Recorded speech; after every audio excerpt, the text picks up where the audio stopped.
Big hello and a very warm welcome to Brand Equity. Today I have with me a very interesting guest. He's traveled all the way from the United States to the Goa Fest to talk about his perspective on creativity. It's interesting, he's Dutch, but of course now settled in the USA. He has a lot of views on where creativity is going, where humanity is going, and broadly where the world is headed to. I'm happy to have this conversation with him because I believe it's going to be a frank chat. Thank you so much for joining us right here, Menno Kluin. I'm interested to know, what are your first observations of the country? Are you going through culture shock, or you haven't had the opportunity to go through that? Yeah, just interesting conversations, and also very interesting to learn more about in-depth Indian creativity and Indian agencies and the businesses and the issues that they face, because they're slightly different than the ones we face in the US. In the US, so like the agency I work at, we just have like large scopes where we talk a lot about the brand, the strategy, the creativity, long drawn out processes to make sure that these billion-dollar brands kind of like stay on path and continue to grow and sell more product. So yeah, probably more process. Probably like what I hear a lot is here in India, at least from the people that I've spoken with, the processes are shorter and faster, and you write something, you make something, you do it, and you move on. That is not the case in the US. In the US, like large committees and drawn out processes to make sure that everything is stable and consistent going ahead. I see. So from what I'm getting, are you by any chance calling us more effective? Or are you calling us the fact? Are you saying that we need more processes to ensure, streamlining of the entire? I don't know if it results in more effectiveness, but you can argue both ways, right? It could be that you're less effective because you're rushing into things, but it could mean that you have more shots at goal, and therefore you're more effective because through doing and making and creating, you figure out where your brand needs to be. So I don't know, again, like these are just conversations that I'm having with individuals, and how that plays out, I guess we'll see in the marketplace, right? Right. So let's deep dive a little bit into what's happened to all of us personally and to companies at large and economies. So it's been a big setback for humanity at large. I'm interested to know in terms of how you've seen creative people look at these issues, because if hardship and constraints and scarcity is what brings the best out of people in terms of creativity and innovation, did we actually see that translate when we were faced with this? For me personally, I don't think that kind of like the stresses of the pandemic has led to a significant increase in creativity. I think people were forced to deal. For instance, production was wildly different, right? So you saw more executions lean into that, and those types of problem statements have led to specific types of work, like the Facebook campaign that Droga did, right? With a couple of like shot elements, but mostly found footage. What I do see is that creativity, I think in the long run, will be affected because there's less connection building between creators and themselves. There's really like project-based. There was, Zoom calls, team calls. And what I've personally missed a lot is more connection to, like, let's say the junior creatives where, right, it's like you don't necessarily just like set up a Teams call with your boss to just talk about things. So that, I think, has probably taken a toll on creativity, where there's less information sharing, less transfer of knowledge, less transfer of standards amongst generations, I would say. So would you say that the work in the last 2 years has also taken a beating simply because everybody was struggling with life and coping with, the new normal? I would still say no. No? Yeah. Because I think, in the end, the best creatives and the best people in the business, they still know, right? They're confronted with adversity, right? Whether it was 2008, an economic crisis, or, right, there's always adversity, but there's still great work out there. There's still amazing people, because the best people in the business will still continue to do amazing work because it's in them, right? It's like true creatives know how to create no matter what, because they have to, and they want to, and they can. Advertising reflects society. My Yeah. next question is, do you see the world as we see it today, and the world is pretty polarized and it's getting further Yeah. polarized. Do you see that translating into creative work? Because finally, uh, what where the world is today, Yeah. we're all responsible for it as a unit. Right. Is that kind of affecting the kind of creatives you're making? Are our creatives, if we juxtapose it with, let's say, 2 decades ago, Yeah. and see it now, are you seeing that difference? Well, I think for the first time in history, advertising and brands feel the right to speak up on behalf of society. Right. You didn't see that before, right? Like for Sure. work on Oreo, for a cookie brand to speak up on certain LGBTQ topics, right? That is a good evolution. I'll tell you why I'm asking you this Yeah. question, because I'll give you the context in our country. Right. And I'm sure it is similar globally. The pattern will be similar. We've also become very polarized as a country, just as Right. a lot of countries in the world. And as we become more polarized, and the fact that today consumers have a free hand in voicing their opinions, especially on Twitter, Facebook, Yeah. and what have you, brands are speaking up, but they're speaking up cautiously.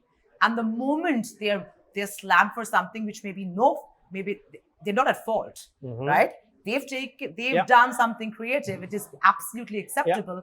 But the moment they get slammed by some minority groups, I'm saying a minority group not so much in terms of ethnicity, No, but I understand what you're saying. Yeah. in some people, slam you on Twitter or on Facebook or somewhere else. They don't have the guts to stick their stance. They kind of recoil and say apologies and say, and rethink their strategy. And hence what is happening is you're getting a very safe, formulaic, advertising template. And so nobody is really pushing the envelope, because you never know what is going to hurt somebody. And finally, you're here to sell your product, right? So that's their key objective. So they don't want to take that chance. So my question to you is, you're telling me brands are now speaking up in society. Of course. Give me a few examples of brands, apart from Nike, who have managed to do that, and despite the backlash, have kept it going. I actually, maybe that's then a cultural difference with the US. Our clients celebrate it now in certain cases when Really? they are being called out by certain subsections of society. It's a badge of honor, actually. What certain brands do, they're very aware of the statements that they're making. And those statements, kind of like listen, like again, like Twitter, Instagram, social media, it's such a broad a spectrum of opinions, even like comments on certain things. Yes. If you expect it, but you work with partners that are valid partners that have authority within a certain topic. And I've personally always said, as long as we feel like we're on the right side of the issue, then we can always, with full confidence, move ahead. And then maybe you get a little bit of pushback for some cases, but I've literally done a couple of projects right now where the ECDs are high-fiving each other if a certain audience rejects their messaging, and the clients with them as well. They probably wouldn't do it publicly, but they are brave enough. Beats is another example. Again, I'll say Beats. Beats is not one of our clients. Very nuanced conversation that they're having with their audience. Very nuanced messaging. And I think because it's true and authentic for who they are as a company and as a brand, they can do it. And then it doesn't matter if there are dissenters out there in society. But what is this nuanced conversation? I mean, for the uninitiated. The Beats work that I'm talking about basically talked about being Black, and that culture celebrates Black culture, Black individuals, Black people, but at the same time, do they really love the Black individual, right? Again, like that would be a very hard topic for me to talk about as a Dutch guy, but at the same time, the creators of that project can really authentically bring something to that conversation. They work with outside poets, they work with amazing directors, they work with amazing talent. And because it's an authentic conversation, because it is a genuine thing, and because they are really genuinely trying to move the conversation forward, or at least even have a conversation, I think you can do those things. So my question to you then is, I mean, so this is the America scene you're saying, Right. right? In the US, brands are on the wrong side, on the right side. Yeah. And if you're getting the backlash, but you believe in your stance, you're saying brands are sticking to their guns. They are. Yeah. Yeah. So in India, it's the reverse, right? We're Okay. getting more and more uncomfortable with the kind of backlash we're getting, although it's just in a small bubble. Yeah. You know, it's just on Twitter. Yeah. And need not be a whole, mass population angst. Mhm. They still are not able to push back and say, Right. excuse me, I think we're right? And maybe they should. But who knows? I mean, I don't know the repercussions of if you do not apologize, what happens. Right. There was a case here where it was absolutely a beautiful ad with all communities celebrating each other's festivals. Right. But somebody took offense, and there was a big thing on Twitter. And the brand had to pull back because there were attacks on their showrooms, attacks on the employees. Right. So this becomes dangerous. It's a big thing. Yeah. Right? So it is becoming more and more intolerant. So Yeah. in a society which is breeding intolerance, how does creativity survive, or rather even flourish? Well, resolve comes with that as well. Like, it's hard to say. I don't think I've ever been in a situation where consumers are actively, going against stores or products or something like that. And in the end, that would probably then be not a decision for me to make, but on the client's Of course. behalf. But what I would say is, like, if the core brand is still around universal insights, universal product insights, kind of like really like the core brand in itself holds strong to something, and the purpose conversation or a specific topic conversation is not the main message, but a secondary message, then I think in most cases it will probably be received a little bit better. It's just maybe when it becomes the main message for everything, it becomes harder.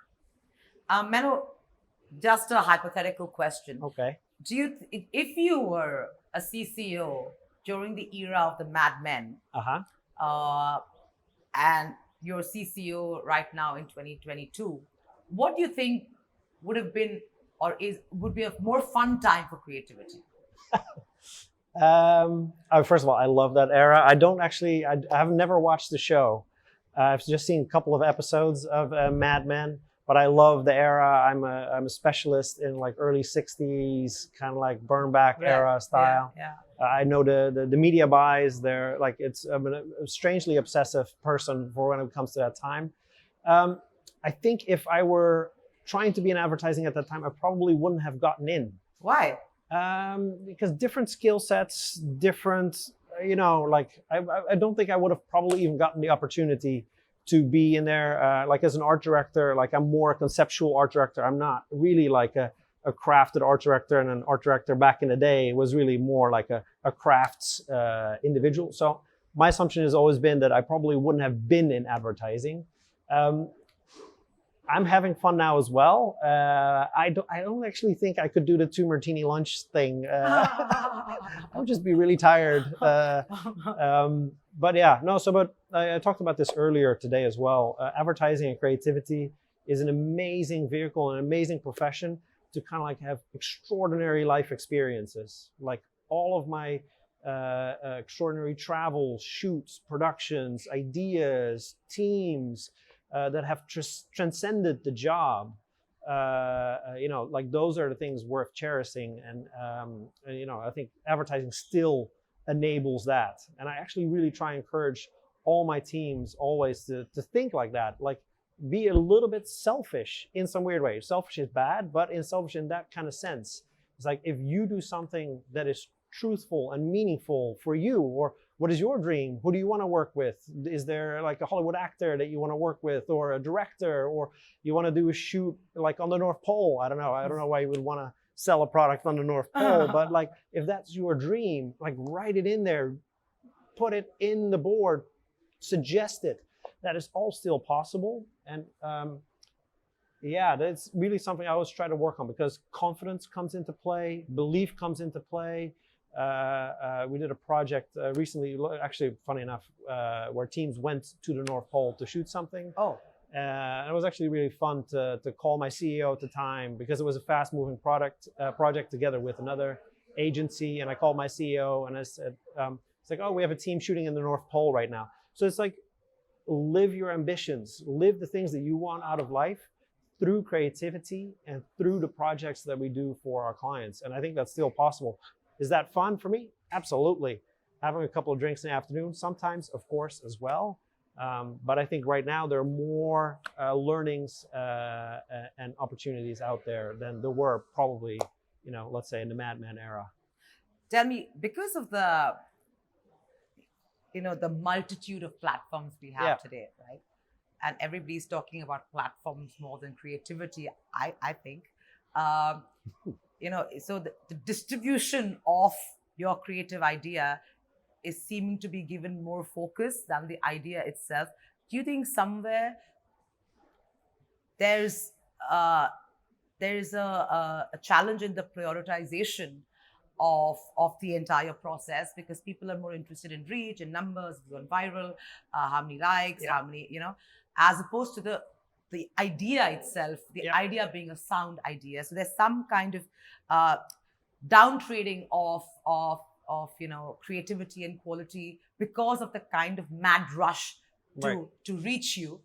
And secondly, do you think because of the fragmentation of media and the fact that it's so difficult to reach me as a consumer, that it's becoming less effective in terms of actual messaging and reach? I still know the jingles and the dialogues. I can hear it just by an audio recall, right, of when I was a kid. But you do that to me today, although I know this space, I cover this industry, it might be hard. Right. Why is that? Well, to your first question, if channel-specific or platform-specific creativity is okay or not, I actually believe that it is. Actually encourage sometimes my teams to think channel first, but that's where it starts, right? It's interesting when people get a brief for a commercial, they accept that the medium is the medium, and then they start to have ideas within the medium. When you look at other channels and other platforms, like let's say TikTok, the team will come with one idea and go like, oh, we have an idea for that channel, and then call it a day, right? So, but theoretically, there's no difference in a brief for TikTok, even if it's a Twitter campaign, Facebook, whatever, right? As long as a creative has enough rigor, ambition, desire, standards to then deliver the best idea within the medium, because it's no different than radio, it's no different than TV, it's no different than the newspaper. It's just, we're still at the stage where people go like, oh, I have something that's platform appropriate, and then stop, rather than push through to what is the best possible solution within that medium. So platform first, I'm okay with, as long as it goes to the best idea. And then second, your question was recall about like across all these channels and jingles and all of those things. It will be increasingly hard, but at the same time, conversion is still there, right? Like if you have a brand, probably if you were to start a brand right now, you would probably lean into all of those tactics, because you can probably see for every dollar that you spend, you get like $1.50 in sales or something. You can really like track it accurately. But what we always talk about is like, it's a balance between the two. Again, like just even like what we talked about earlier, where it's like you have brand and you have purpose. It's you have brand and you have performance, but the brand still remains at the center of everything that you do, so that you can enable things within different platforms, within different channels, with different messaging, right? So the brand can still have a jingle. The brand has colors. The brand has, what kind of relationships and rituals. Is it always about a family? Is it always about adventure? Is it always about whatever, right? So that, as long as that remains, as long as there's a strong sense of brand, you can have all these elements around it that drive sales, drive conversations, hit culture. Your brand doesn't have to be just one thing. If I had to ask you 3 things that you would like to tell marketers to change. 3 things. I would first of all say always lean into change. It's I so clearly remember, I don't know if you remember, but like when Twitter came out, I was like 140 characters. Come on. I swear. Right? It's just like sometimes like creatives, I think by nature are skeptical and they're sarcastic and they're like, this and that. But I've learned over time is like you have to lean into change. You have to accept the norm. You have to be willing to experiment and learn and try, right? So, and the same goes for marketers. I've done a lot of projects with marketers where, you know, maybe the project wasn't the most successful, but there was learning so that the teams within the marketing department on the client side learn and they grow and they accumulate new skill sets. So as they grow in their careers, because as a creative and as a marketer, you will always have to adjust to change no matter what. So that's one. Second, I kind of like alluded to as well, always have a strong sense of brand. Like that's still so fundamental to everything that we do. Strong sense of brand, really knowing who you are, right? Like you clearly look like somebody that knows who you are.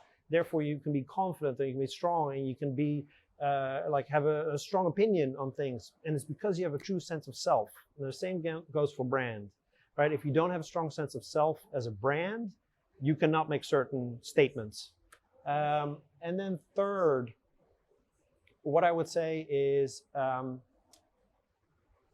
had a conversation with a marketer earlier about that.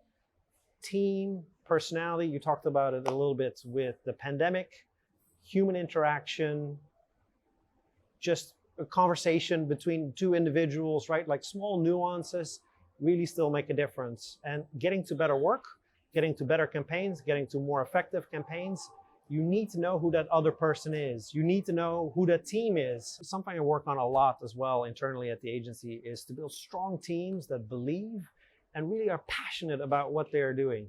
Because when they are passionate about what they're doing and they have the confidence that they can make all their dreams come true and they can accomplish what they want to accomplish, like it's such a critical thing in creativity because creativity is fragile, right? And most creatives, myself included, are probably insecure. They probably were an introvert or are an introvert. They probably, you know, like get thrown off by little things. Like if you were now to say, it's like, oh, I don't like this small thing. I don't like the red. Like insecurity seeps in, right? So pandemic, I think, has played a role in a little bit of a disconnection between individuals, creatives, marketers, clients. Like it's amazing. Like as soon as we came out of the pandemic and masks were off and people had vaccinations in New York, like we met up with most of our clients for drinks.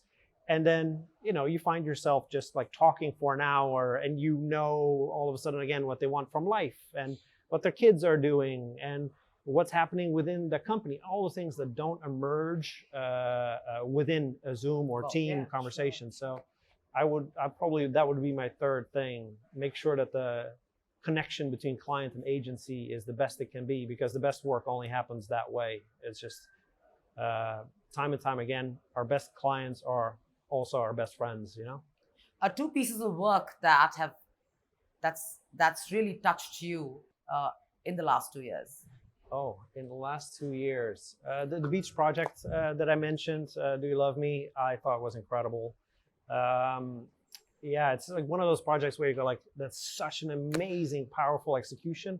And I personally love it when a brand or a creative team teaches me something, right?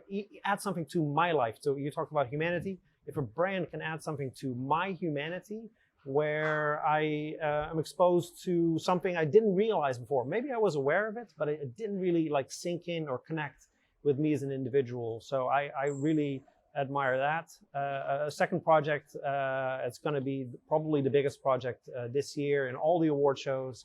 It's The Lost Class by Leo Burnett in Chicago, like a gun violence PSA where they did all the, I don't know, maybe if you've seen it, they in the place of the Las Vegas shooting, they placed, I think it's something like 3,400 chairs, right? Like in the US, they have like large graduation speeches, right? So they placed the same amount of gun violence victims as chairs, almost like as a graduation speech, where somebody from the NRA then gave a fake speech to an empty field because these were all the victims of gun violence.